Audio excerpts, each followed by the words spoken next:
Bonjour et bienvenue dans le 9e épisode de la saison 2 de l'écriture d'un roman. Alors tout d'abord, je tenais à m'excuser pour les petites interférences sonores qui se sont glissées dans cet épisode. Pour ceux qui ne le savent pas encore, j'enregistre chez moi et dans mon immeuble, on entend tout ce qui se passe. Il s'avère donc que le service ménage a décidé de s'inviter lors de certains enregistrements quand ce n'était pas ma machine à laver. Je m'excuse pour la gêne occasionnée, même si ça ne devrait pas trop perturber l'écoute. Et sinon, aujourd'hui, je vous parle de séquencier, de rites amoureux, de rétro-planning, de routine et de processus d'écriture, de recherche, de style, d'autobiographie, de musique indienne, je vous en fais même un petit extrait et de bien d'autres choses. Bonne écoute à vous!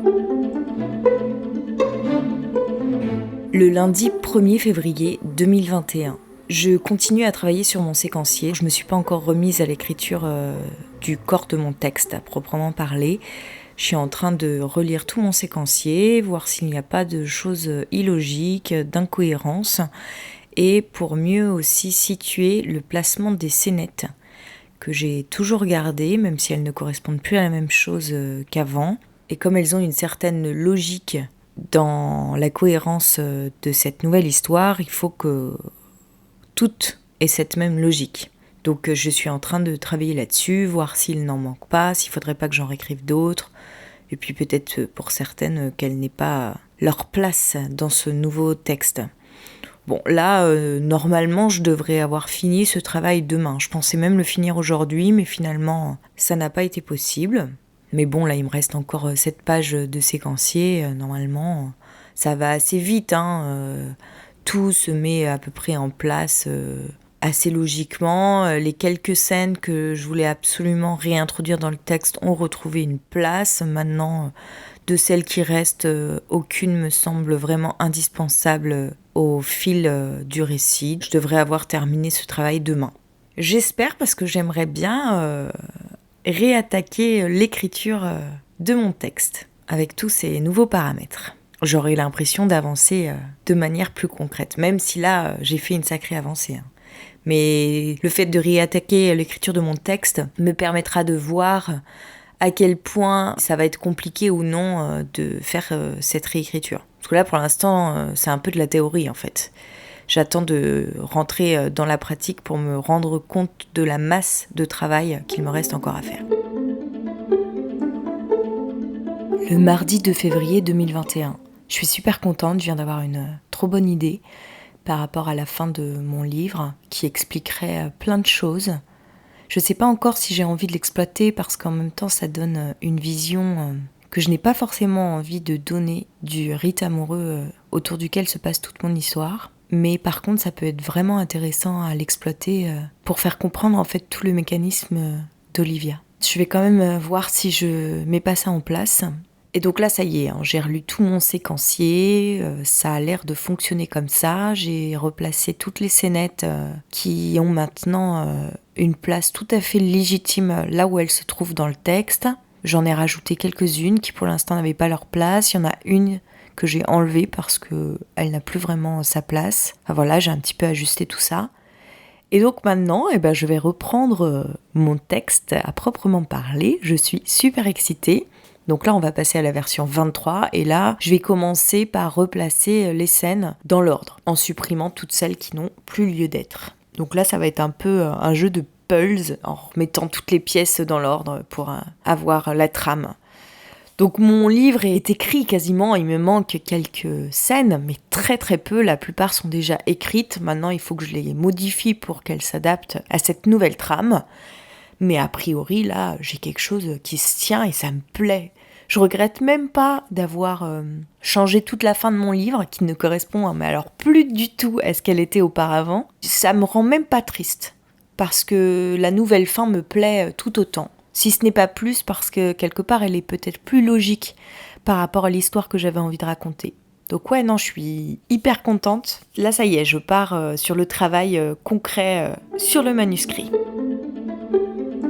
Bon, je suis un peu frustrée d'arrêter là ma séance, mais j'ai pas trop le choix, il va falloir que je passe à autre chose. J'ai à peine eu le temps de commencer à replacer les scènes dans l'ordre dans le corps du texte que j'ai dû arrêter.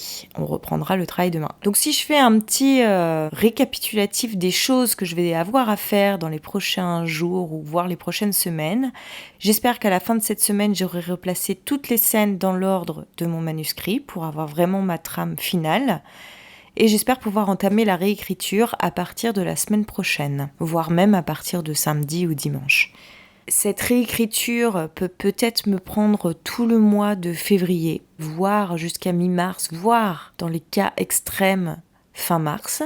Ensuite, je vais tout relire pour voir si ça tient la route, si le livre que ça donne me plaît, correspond à celui que j'avais envie d'écrire. En tous les cas, plus ou moins, parce que c'est toujours difficile de mettre sur le papier le livre fantasmé qu'on avait en tête au préalable.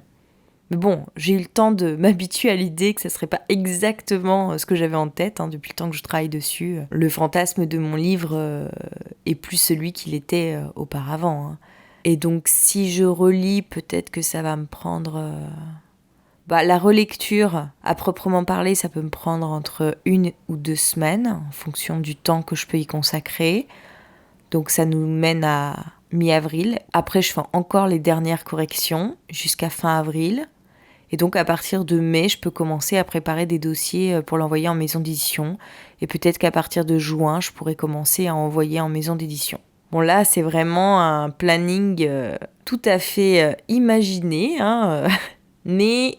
ça me semblerait faisable, là où j'en suis aujourd'hui. Mais bon, comme je ne sais jamais ce à quoi je risque de me confronter à l'avenir, peut-être que les choses peuvent se modifier. Je me pose toujours la question, est-ce que je ne vais pas le refaire lire à la fin ?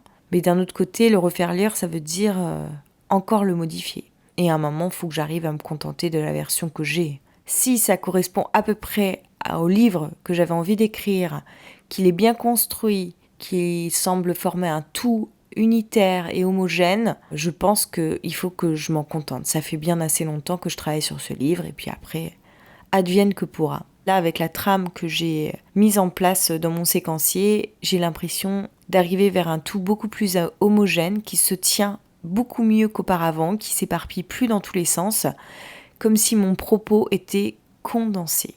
C'est exactement ce que je recherchais à faire depuis des mois et là, j'ai l'impression que je le tiens. Mais tout va se décider quand je vais m'attaquer au texte parce que tant que je ne me suis pas lancée dans la réécriture même, c'est un peu difficile de me rendre compte des difficultés que je vais rencontrer à ce moment-là. Autre chose aussi dont je voulais parler avec vous, c'est que pour ceux qui me suivent depuis un moment, vous avez dû remarquer comme je suis extrêmement régulière dans ma production d'écriture, dans mon écriture. Et peut-être certains d'entre vous se demandent mais comment elle fait ou putain mais moi je suis pas du tout comme ça, j'arrive pas à m'y mettre, j'arrive pas à être régulière et tout. Alors déjà il faut savoir que ça n'a pas du tout, mais alors pas du tout toujours été le cas. Pour ceux qui suivent un peu ma chaîne YouTube, j'en parle quand même souvent. Surtout que mes premières vidéos c'est un petit peu pour se lancer en fait dans l'écriture. Parce que ma grosse problématique a été pendant des années de me mettre à écrire et surtout terminer un projet. Parce que bon, me mettre à écrire, ça venait un petit peu comme ça quand j'en avais envie, quand j'avais une idée qui venait, mais par contre, je terminais jamais rien. Et je pense que je terminais jamais rien parce que j'arrivais pas à être régulière et que j'avais pas trop compris comment je pouvais devenir régulière. C'était hors de question que je m'impose quoi que ce soit à ce niveau-là, étant donné que l'écriture c'était un plaisir et uniquement un plaisir. Sauf que voilà, les années sont passées, mon rêve de devenir écrivain était toujours aussi lointain et que si ça continuait comme ça, je risquais de ne jamais l'atteindre. Donc à un moment, il a fallu que je m'impose quelque chose.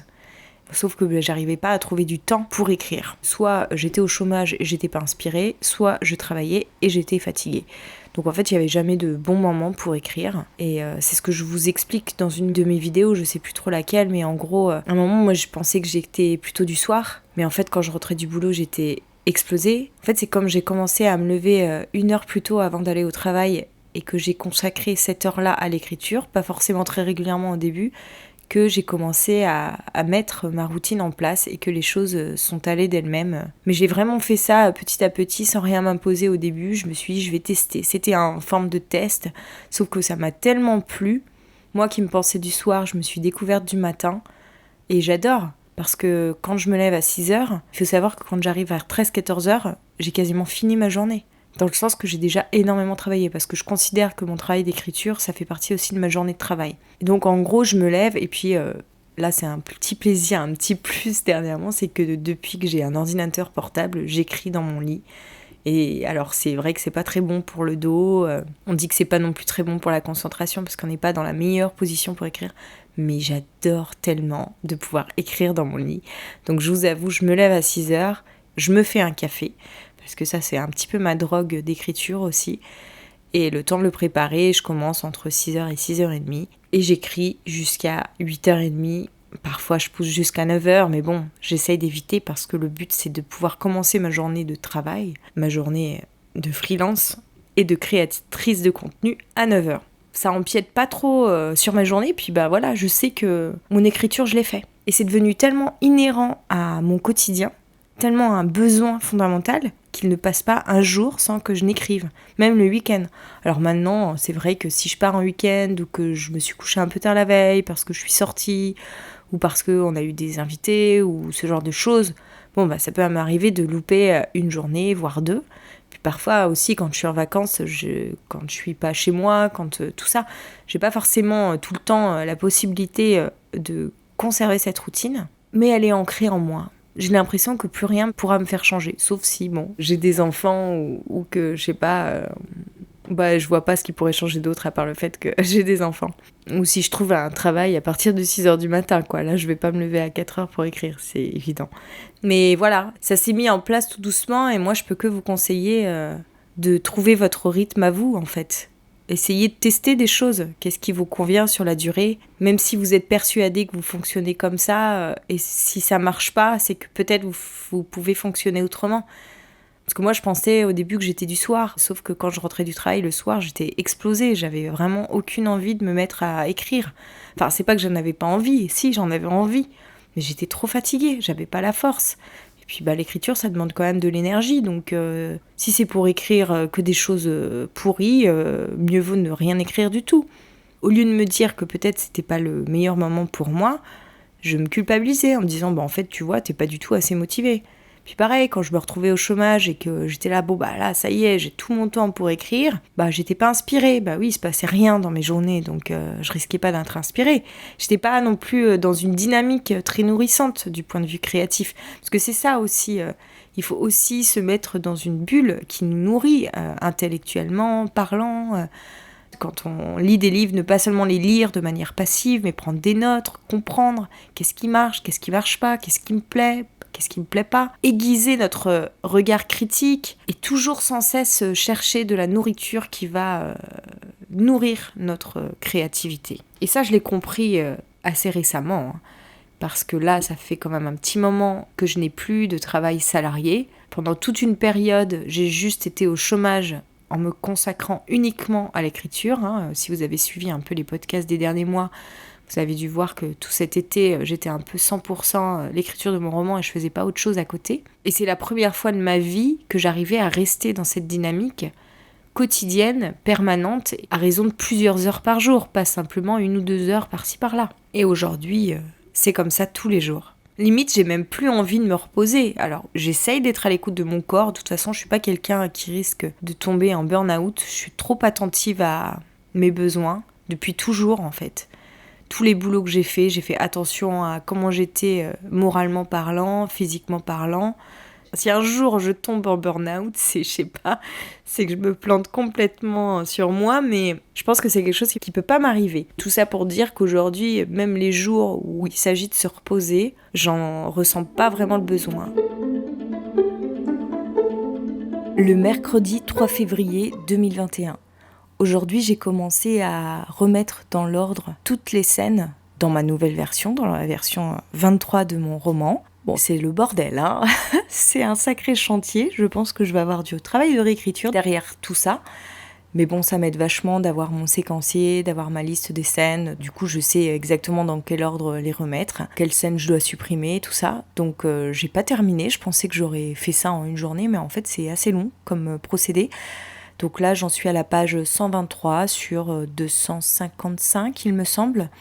Ouais, mon roman, pour l'instant, il fait 255 pages. Donc, je vais continuer ça demain. Et puis, je vous tiens au courant. Rien de spécial. Je suis assez excitée de faire ce nouvel exercice. J'adore quand je commence à passer à une nouvelle étape parce que c'est là où j'ai l'impression d'avancer concrètement sur mon roman. Donc, j'adore ça. Et puis là, c'est assez ludique, hein. C'est un jeu c'est comme un espèce de puzzle où on doit retrouver la place des pièces. Voilà, donc rien de très difficile en apparence. C'est pour ça que je pensais que ça allait être plus rapide, mais non. Bon, a priori, je pense que je devrais terminer demain. Je suis désolée pour l'ambiance sonore, vous allez sans doute entendre ma machine à laver en train de tourner, mais bon, comme je le rappelle, je vis dans un petit espace, donc j'ai pas trop de lieu pour m'enregistrer en silence. Je suis en train d'écouter l'émission Bookmaker d'Arte Radio. J'imagine que certains d'entre vous connaissent, c'est passionnant. Et là, je suis en train d'écouter les entretiens avec Delphine de Vigan. Alors pour ceux qui me suivent sur Instagram, vous avez sans doute dû voir que j'ai fait un post avec le premier livre que j'ai lu d'elle, qui est l'un de ses derniers sortis, il me semble, qui s'appelle Les Gratitudes. Et donc c'est avec ce livre que je l'ai découvert. Donc ça faisait longtemps que j'en ai entendu parler, mais j'avais jamais eu l'occasion de la lire. Et donc là j'ai reçu ce livre à Noël parce que j'avais demandé à ce qu'on m'offre un livre de cet auteur. Et donc j'ai commencé par ça, j'ai beaucoup aimé la finesse et la justesse de son écriture, la simplicité aussi, la poésie des mots. Enfin, en tous les cas, le sujet de ce livre s'y prête bien pour retrouver plein de petites pépites d'écriture. Elle parle dans cet entretien de Rien ne s'oppose à la nuit, qui est un peu son livre phare. Et moi, ça fait écho à mon histoire personnelle, donc j'ai vraiment très très envie de le lire, d'autant plus de l'entendre en parler. Bon, je suis un petit peu dégoûtée parce que l'émission est un peu spoilante au niveau du livre. Donc j'ai appris des choses que j'aurais mieux aimé découvrir dans le livre. Donc si jamais vous avez envie d'écouter Bookmaker, je vous recommande d'abord de lire Rien ne s'oppose à la nuit. Et à la limite même aussi l'autre livre de Delphine de Vigan qui est Jour sans fin. Mais par contre, c'est hyper intéressant de l'écouter parler de son processus d'écriture. Elle explique qu'elle fait tout un travail de recherche avant de se lancer concrètement dans l'écriture. Et en fait, moi, je me rends compte que si j'ai mis tant de temps à écrire mon livre L'Inde de Suraj, qui est toujours en cours d'écriture, on va pas se mentir, mais c'est qu'en fait, tout ce travail de recherche, je l'ai fait en écrivant mon livre. J'avais besoin de procéder de cette manière. Je suis un peu quelqu'un comme ça, qui est un peu impulsive, qui a besoin d'écrire beaucoup, de me vider énormément, de lâcher prise, et puis après seulement, je recentre tout, je condense tout. C'est ma façon de procéder. Alors c'est peut-être pas la meilleure, peut-être que j'en trouverai une meilleure lors de l'écriture de mon prochain roman. J'espère que j'arriverai à en sortir quelque chose de plus condensé. Et d'ailleurs, je suis souvent à l'écoute, j'y pense souvent à cet essai que j'ai commencé à rédiger lors de ma pause. Et je glane par-ci par-là des informations, des thèmes. Je prends des petites notes d'écriture. Je commence à nourrir ce sujet, à me poser vraiment la question, mais quelle histoire je vais raconter à travers ça? Parce que je sens que je pars sur les mêmes travers que l'Inde de Suraj, c'est-à-dire que j'ai envie de parler de trop de choses. Donc il faut que j'arrive à cerner mon propos. C'est quoi le propos essentiel que j'ai envie de traiter avec ce livre? En tous les cas, voilà, en écoutant cet entretien de Delphine de Vigan, c'est absolument passionnant. Ça faisait longtemps que j'avais pas réécouté cette émission. Pour ceux qui s'intéressent au processus d'écriture, je vous la conseille vivement. Mais voilà, c'est mieux d'avoir lu les livres des auteurs qu'il fait intervenir dans son émission parce que sinon c'est un peu frustrant. Déjà, on est pas mal spoilé. Et en plus, je pense qu'on comprendrait mieux l'entretien si on les a lus. Après, moi, je n'ai lu encore aucun des livres des personnes que j'ai entendues en interview. Et j'ai quand même trouvé ça passionnant. Donc bon, l'un n'empêche pas l'autre, quoi. Je viens de finir tout l'entretien de Delphine de Vigan dans le podcast Bookmakers de Arte Radio. J'aime beaucoup la manière dont elle parle de son écriture. J'ai vraiment envie de la découvrir plus entièrement et de lire tous ses livres. Elle a une sensibilité qui se rapproche de la mienne, une façon de percevoir les choses aussi. Je me sens très touchée par cette femme, vraiment. Et du coup, il faut que je m'intéresse aussi à sa maison d'édition, qui pourrait peut-être faire partie de mes choix de maison d'édition pour envoyer mon texte. Parce que peut-être il y a des choses qui se rapprochent de son écriture dans la mienne. Alors, elle dit qu'elle va au plus simple, qu'elle n'est pas du tout dans l'expansion, et qu'elle n'aime pas trop d'ailleurs ce style, ce que je peux comprendre. Moi, j'essaie de me rapprocher aussi de la simplicité, mais j'ai tendance à être dans l'expansion. Enfin, de toute façon, vous le voyez bien avec mon podcast, dans les difficultés que je rencontre aussi dans l'écriture de ce livre, où j'ai du mal à être dans la synthèse. Et puis voilà, je suis quelqu'un dans la vie qui est très volubile, qui prend beaucoup de place, qui se répand un peu, quoi. Alors c'est quelque chose que je travaille en permanence, mais forcément ça va se retrouver dans mon écriture. J'ai une écriture très bavarde, un peu à la Woody Allen là du coup. Bon, je me compare avec des grands, hein. Tant qu'à faire.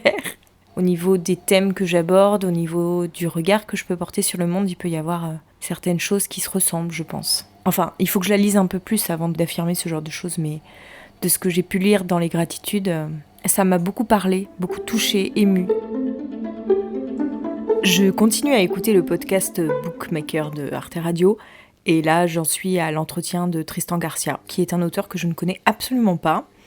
Et bon, pour le coup, on est très très différents, donc je sais pas si j'aurais envie de découvrir après ces entretiens, mais bon, pour l'instant, je l'écoute. Et il parle de quelque chose, il dit que quand il était petit, ses parents l'ont abonné à une revue. Et ça m'a fait remonter un souvenir. Il faut savoir que moi aussi, j'étais abonnée à une revue qui s'appelait Je lis des histoires vraies. Et moi, j'adorais le fait que ces histoires aient vraiment existé. Je me suis souvenue que j'avais aussi une passion pour les autobiographies ou les biographies et qu'à une époque, je ne lisais plus que ça. Si ça n'avait pas existé, ça ne m'intéressait pas. J'ai notamment lu La vie de bébé. C'était pas le livre le plus passionnant que j'ai lu, mais bon, moi, comme j'étais un peu fan de ces années-là, ces années 60, etc., j'avais pas mal aimé. Mais bon, en termes littéraires, je crois que ça cassait pas la baraque. Et après, j'avais aussi commencé à lire le journal d'Anaïs Nin. Et alors là, j'avais rien compris et je ne comprenais même pas pourquoi ma mère me disait que j'étais trop jeune pour le lire. Bon, peut-être parce que je ne comprenais rien justement et que j'étais beaucoup trop petite pour y entendre quoi que ce soit. Et donc j'avais arrêté en cours de route. Bon, maintenant j'ai carrément envie de reprendre parce que j'en ai entendu parler dernièrement et ça a l'air quand même très très intéressant. Apparemment c'était une femme très libre. Donc je pense qu'aujourd'hui je serais beaucoup plus interpellée par son parcours que ça aurait été le cas à l'époque. Et voilà, j'ai lu comme ça plein de biographies, d'autobiographies, dont je ne me souviens plus. Peut-être que des souvenirs me reviendront, dont je vous parlerai. Et peut-être que ça vient de là aussi, cette envie d'écrire à partir de ma vie. Parce que je me suis posé la question dernièrement, qu'est-ce qui fait que j'ai commencé mon journal intime ? J'avais 10 ans quand je l'ai commencé, c'était en décembre 95, et je serais incapable de me souvenir pourquoi j'ai commencé ce journal. Mais je sais que j'ai souvent écrit avec cette idée en tête qu'un jour j'allais écrire mon autobiographie et qu'il fallait que je raconte tout dans ce journal. Bon, aujourd'hui c'est plus du tout le cas, même si aujourd'hui ce journal est quand même une vraie ressource pour ma créativité, mais je l'écris plus dans cette perspective-là. De toute façon, je suis plus du tout assez régulière pour ça. Mais ouais, j'avais envie de vous parler de mon rapport à l'autobiographie qui en fait pendant un temps m'avait pas mal passionnée. Alors c'est bête que je me souvienne plus des autobiographies que je lisais quand même, mais bon. Je regrette tellement d'avoir aucune mémoire des livres que je lisais avant de commencer à prendre des notes. C'est fou quand même, je sais que j'ai énormément lu, il y avait énormément de livres chez moi, j'allais tout le temps à la bibliothèque, j'ai lu plein de grands classiques, et aujourd'hui il m'en reste plus rien, c'est triste quand même. Je ne supporte pas les auteurs qui ont déjà été publiés plusieurs fois et qui ont un certain mépris par rapport aux gens qui n'écrivent pas comme eux, c'est-à-dire qui n'ont pas les mêmes rituels qu'eux ou qui ritualisent trop leur mode d'écriture, etc. Ça m'insupporte comme c'est pas permis. Ça fait tellement des années que j'ai envie d'écrire que j'ai mis du temps avant de trouver mon rythme de croisière. Et puis bon, je suis pas encore arrivée au bout. Ça fait tellement longtemps que j'écris ce roman, que je travaille dessus. Alors certes, c'est dans un certain cadre, etc. Mais en fait, j'ai testé plein de choses pour voir ce qui me convenait et ce qui faisait que j'allais devenir régulière. Et en fait, c'était même pas ça. À la limite, je m'en fiche d'être régulière ou pas. C'était que tout ce que j'ai mis en place jusque-là, c'est ce qui m'a permis d'avancer et d'en arriver là où je suis aujourd'hui et là où je n'ai jamais été aussi loin auparavant.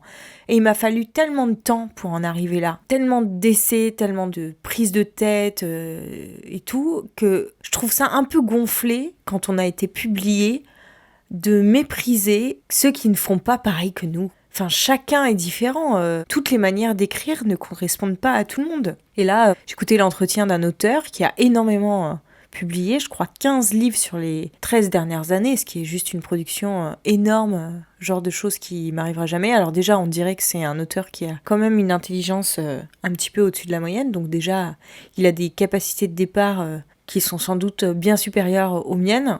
Et il dit ça m'amuse de voir les gens qui ritualisent, qui se prennent un peu trop au sérieux, comme si l'écriture était devenue leur religion, qui écrivent dans le silence à heure régulière, tous les jours, le plus régulièrement possible. Et en fait, c'est exactement là-dedans que je suis. Et du coup, je me sens un peu vexée, même si lui il parle de grand écrivain et je me place pas comme une grande écrivain, mais en fait je trouve que si j'avais essayé d'écrire comme lui, peut-être que j'en serais toujours au même point qu'auparavant et que j'aurais pas du tout avancé sur mon écriture. Donc c'est bien beau de dire non mais vous êtes complètement débile de faire comme ça, c'est pas comme ça que ça marche. Non, ça marche pas comme ça pour lui, mais pour d'autres peut-être que ça va marcher comme ça quoi. Et ça m'énerve parce qu'en fait les gens qui vont l'écouter, des jeunes aspirants écrivains qui vont se dire ah ouais mais moi j'arrive pas quoi, ah bah c'est que je suis pas fait pour l'écriture, et puis voilà, ils vont jeter l'éponge jusqu'à ce que ça les reprenne et qu'ils vont tester d'autres méthodes et qu'ils vont reprendre peut-être un peu plus confiance en eux, etc. En tous les cas, moi j'ai été submergée par ça pendant des années. J'avais absolument pas confiance en moi, pas confiance en mes talents d'auteur, j'ai toujours pas confiance en lui, hein. Pour moi c'est pas quelque chose d'inné, j'ai l'impression que c'est plutôt quelque chose qui se travaille. Par contre je pense que je peux arriver à faire quelque chose de correct, de bien. Mais pendant des années, je me suis pas autorisée à écrire parce que je pensais que j'en avais pas les capacités, parce que je me mettais plein de blocages que des gens comme lui me mettaient dans le crâne en me faisant comprendre que c'était pas comme ça que ça marchait, quoi. Que si je faisais pas comme eux, j'y arriverais jamais. Et je trouve qu'en fait, ce genre de discours, ça décourage les aspirants écrivains. Et je trouve ça dommage. Je pense qu'on serait beaucoup plus nombreux à écrire et à publier si on se mettait pas tous ces blocages que en fait les autres nous imposent, hein. On est quand même dans des sociétés où on nous aide pas trop à prendre confiance en nous, surtout en tant que femme, je dirais. Franchement, c'est un problème assez féminin. On a du mal à s'imposer, on a du mal à se sentir légitime dans ces places-là, surtout qu'en plus des auteurs qui ont une envergure dans les littératures classiques, il y en a très très peu. Des auteurs femmes, j'entends, évidemment. Donc quand on est une femme et qu'on veut écrire, on n'a pas de modèle. Alors maintenant, il y en a de plus en plus, évidemment, mais c'est pas ceux qu'on étudie à l'école, pour la plupart. Moi, je me rappelle pas d'avoir étudié une femme quand j'étais en cours. C'est pas normal. Ce sont toutes ces barrières qui font que on est très nombreux à pas se lancer dans l'écriture, à ne pas oser se lancer en se disant que de toute façon, on n'y arrivera jamais. Donc oui, quand on part sur ce postulat-là, on n'essaye pas, hein. Donc voilà, c'était mon coup de gueule du soir, parce que je pense que d'essayer, c'est déjà énorme. Donc un grand respect déjà plutôt à ceux qui essayent. Le jeudi 4 février 2021. Ça y est, j'ai fini de tout remettre en place. Donc là, j'ai plus qu'à... C'est beaucoup. Il faut que je passe à la réécriture. Là, mon roman ne fait plus que 220 pages en interligne 1,5. Ça fait à peu près 90 000 mots, quelque chose comme ça. Donc j'ai quand même pas mal condensé le tout, ce qui n'est pas plus mal. Et puis maintenant, on va passer à la phase de réécriture. Je suis trop contente, je viens de retrouver la musique indienne que je recherchais depuis un moment. Je sais pas si vous vous rappelez, je vous en parlais à un moment.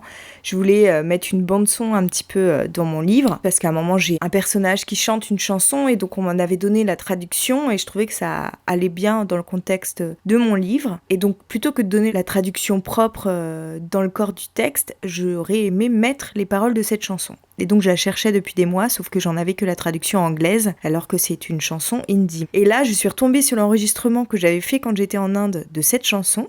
Donc comme quoi, c'est bien d'avoir un enregistreur quelque part, ou un microphone, hein, ça peut être... Là, c'était sur mon téléphone. Et en me basant sur les mots hindi que je reconnaissais, j'ai réussi à la retrouver sur Internet. Je suis ravie.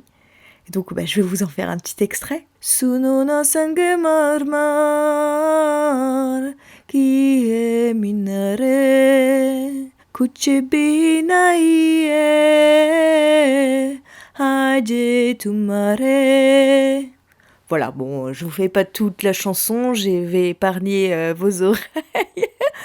Mais bon, je suis hyper contente de l'avoir trouvée. Et non seulement je l'ai retrouvée, mais en plus j'ai trouvé les paroles. Donc là, j'ai toutes les paroles qui sont recopiées. Donc maintenant, en m'aidant un peu de Google Trad, je vais essayer d'en faire une traduction approximative.